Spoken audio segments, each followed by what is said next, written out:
Well, it looks like ChatGPT has caught in the eyes of some teenagers. Well, at least supposedly. But basically, how I came across this was that I actually was just scrolling around and I found this random Vice article, which is like, oh, it even says here, teens are using ChatGPT to invest in the stock market. And I saw that and I was like, wait, you're using ChatGPT to invest into the stock market? And so naturally, I have a lot of questions because, listen, all right, when it comes to being a teenager, all right, you don't know anything about the world. You believe you know stuff, but like you really don't. And I mean, like, I'll say this much. Well, I can actually use this line now. When I was a teenager, which wasn't that long ago, actually, we did stuff like pranks or something, or messing with people, or having fun, not really investing into stocks. So naturally, it raised my curiosity about when I see that, because when it comes to stuff like AI models, not just ChatGPT, I mean DeepSeek and blah blah blah. Um, a lot of stuff like education is kind of having a bad time catching up because a lot of stuff that used to be, stuff tasks that you could like, it would take you some time, you can kind of trivialize it with using chat. So that's why a lot of universities now have literally adopted in the past few years like no AI generation, like no AI stuff, which is how fast they have to do that. But ironically, it's not going to stop people because the tasks that are given to you are still not tasks that you can, like you can still trivialize it. So that's what it is. Now, of course, on this channel, we're not all doom and gloom about AI. Don't worry, okay? I think AI is a great tool you can use, and as long as you don't overuse it, like don't rely on it for 100% of your affairs, then that's okay. But anyways, regardless of that, let's actually take a look at this article because it's relatively short actually, but I just want to go through it anyway, just because I was a little curious. So it says here, while most teens are still learning how to parallel park, some are already building stock portfolios and making serious money. Thanks to a mix of AI tools, after school jobs, and financially savvy parents, a new wave of Gen Z investors is getting into stock market younger than any previous generation. According to the 2024 Charles Schwab Modern Wealth Survey, the average Gen Z investor is buying stocks by age 19 compared to millennials at 25 and Gen X at 32. Now, I can attest to this by saying I've actually met some people, even I, at least for me as well, who actually started buying stocks like very relatively early, which can be good and bad. It's not so cut and dry. Now, what I would recommend is that people, when it comes to buying stocks, there's a lot of steps you have to do. You have to research, you have to pay attention to current trends, you also have to make valid predictions, which is not easy, but naturally, if you can inform yourself, you can come to a reasonable conclusion when it comes to particular stocks. So, I'm not going to tell you if you should or should not be buying stocks at a young age, but you should really be consulting people who know what they're talking about. Because naturally, you may think, oh, this startup company seems really good, but then you find out their CEO has like a string of controversies. So it's not good or bad, give or take.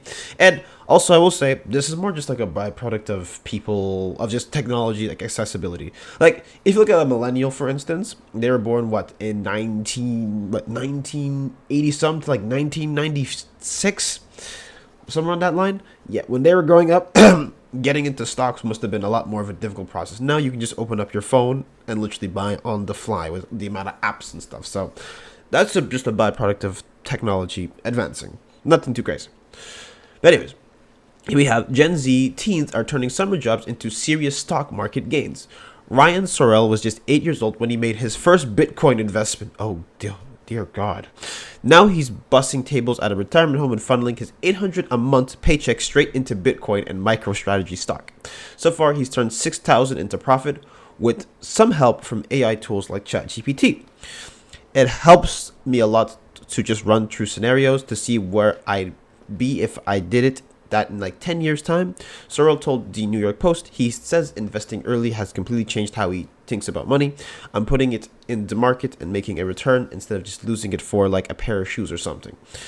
Sofia Castiblanco, now an 18-year-old college freshman, started investing at 14 using money from her toy review YouTube channel.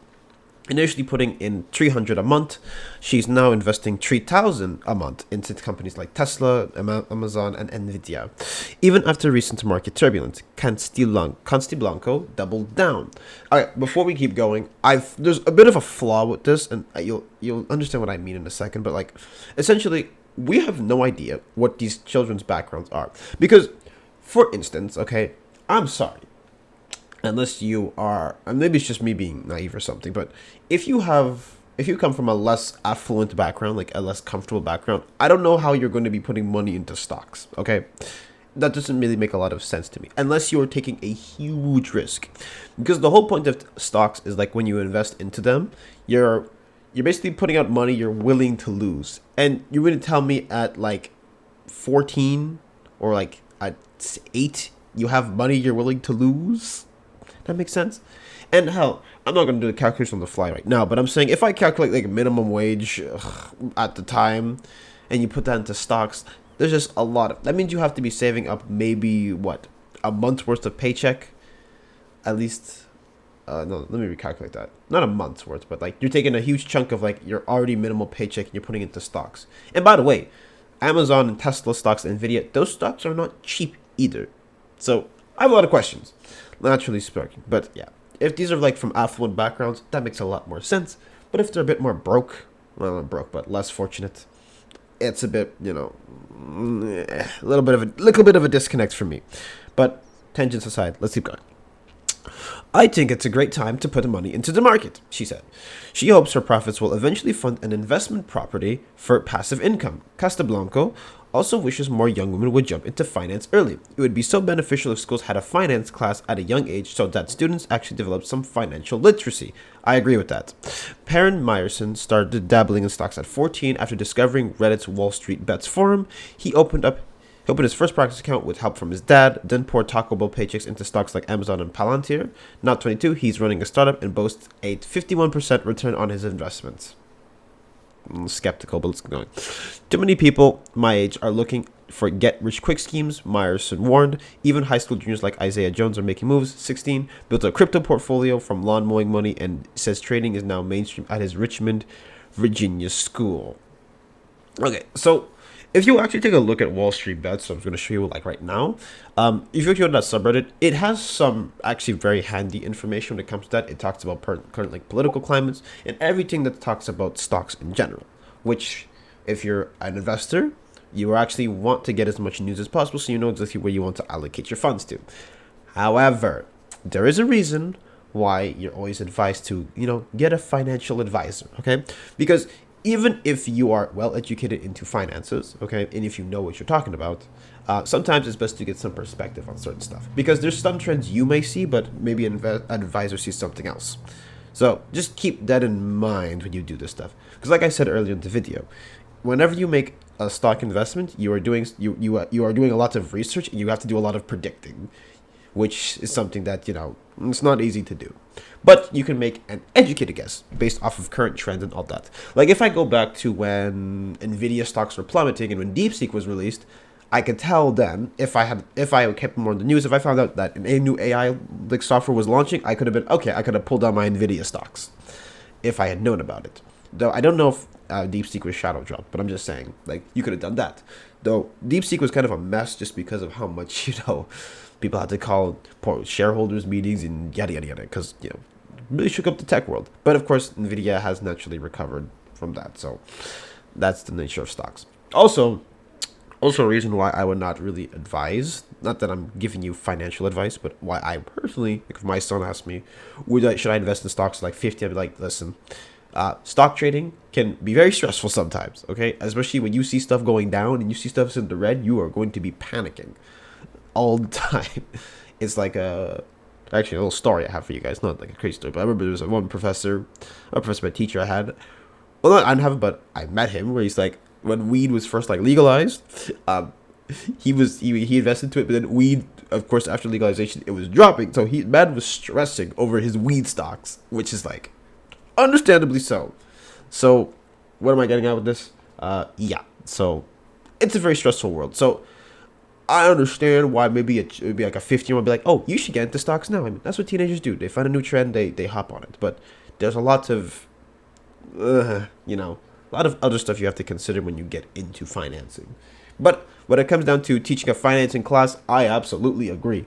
There are way too many people who are financially illiterate, don't know how to use debt and all that stuff. So yeah, I 100% agree. with that statement. That's probably the only statement I agree with this so far. But anyways, it says here, still financial experts caution against buying into meme stocks or sketchy crypto hype. As always, invest in things that you are using, said Brian Belsky, chief investment strategist at BMO Capital Markets. Good advice, especially when half your classmates are checking their crypto wallets between classes. Okay, maybe I've been, like I said, maybe I've been out of high school for too long, but do teens really check crypto wallets like in between classes?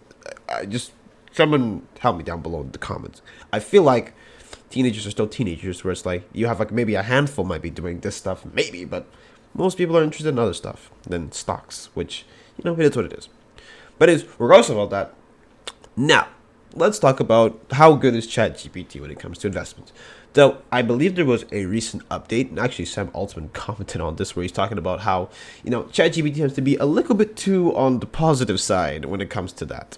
So when it comes to AI tools, I mean, they want you to keep using it. So if you have an AI telling you you're in the wrong 24/7, I can imagine that, yeah, probably not your favorite investment to do. But so I decided to do a live demo, and I started to ask ChatGPT a bunch of questions. Okay, I did a bunch of questions that I asked it because I'm familiar with stocks and stuff like that. I actually do like to look at stock stuff from time to time. So I was asking stuff like market opening, what has the stock been over the past few years, what's the recent controversies, what changes has been done, all that stuff. And actually, from what I gathered, ChatGPT was giving me some pretty decent answers. And I just picked GameStop because that's the one that, I'm assuming that most people can reasonably get into because stocks are relatively cheap. And of course, from the whole 2021 fiasco with GameStop and hedge funds and all that stuff and Wall Street bets. Yeah, I just thought it was appropriate for this video just because, we have looked at, Roaring Kitty and stuff in the past. And so if you keep looking over and over again, you see that, okay, well, maybe it seems like an okay investment, but even chat tells me here it's an okay investment. However, if I switched over to maybe Microsoft or something, maybe it would be much more positive on it because those stocks are very stable. But at least per share, Microsoft has a very high demand getting into it. And so another thing I also saw was that it talked about sketchy crypto hype, and we are going to talk about meme coins because, oh my God, the amount of meme coins that will drop per second is honestly ridiculous. Like here, we're going to go look at pump.fund. And so if you look at pump.fund, if you see the new stuff that is like, you see that blinking bar or whatever that keeps shaking, that's a new meme coin dropping literally every single second. I kid you not. Every single second a new meme coin is dropping. Because when it comes to cryptocurrencies and stuff, in that aspect, it is very simple to just just launch a meme coin and just drop it. It's crazy. Because, I mean, we've looked at what? We've looked at Boogie2988 dropping a meme coin. We looked at Andrew Tate dropping a meme coin. Did we? Pretty sure we did. We looked at Adam22 dropping a meme coin. It's so easy to do it. And it's so easy because, especially if you have an established fan base, and especially if you have, well referred to as crypto bros who are always into doing something with crypto, you have that. And then guess what? You start with massive fan base, buy into it, then it just drops, and you take out your money. So it's like, it's just a cycle that you have to keep in mind. So I would say to any young investor, while I'm not, like I said, I'm not no financial expert, do your due research, especially with this stuff, because I also feel like if you're investing stocks at that age as well, like you're putting unnecessary stress on yourself to keep up with your money. So it's like, So I feel like the best advice you should honestly give to like younger people, and like this advice that I've been given all the time, is like save some of your paycheck. Like especially if you don't have bills to pay, if you don't have stuff to pay off, save a good maybe 10-20% if you're fortunate enough, 10-20% of your paycheck. Yeah, just save it for later. You don't have to put everything into stocks. Now I'm not saying people in this article are putting everything into stocks, but I'm just saying, like, it feels like to me there's other stuff you should be doing instead of just investing. But like I said, learning about investments is not a bad thing. And it's not actually, I actually think it's good to learn about it. But, you have to get into investment when you're really ready. At least in my opinion. But anyways, regardless of all that, are teens really using ChatGPT to invest? I say cautionary tale. AI tools are great, but don't put 100% of your stock, pun intended, into AI tools. So it always never hurts to do your own research. You know what I mean? But if you want to streamline investigations and stuff, go do that. But anyways, so that's basically it. Anyways, I don't know. It feels like a nutting sandwich, and yeah, just keep in mind, just be careful when it comes to this stuff, because you never know. But with that being said, if you enjoyed this video, make sure you like, comment, and subscribe, and follow my social description below. But happy trading, everybody.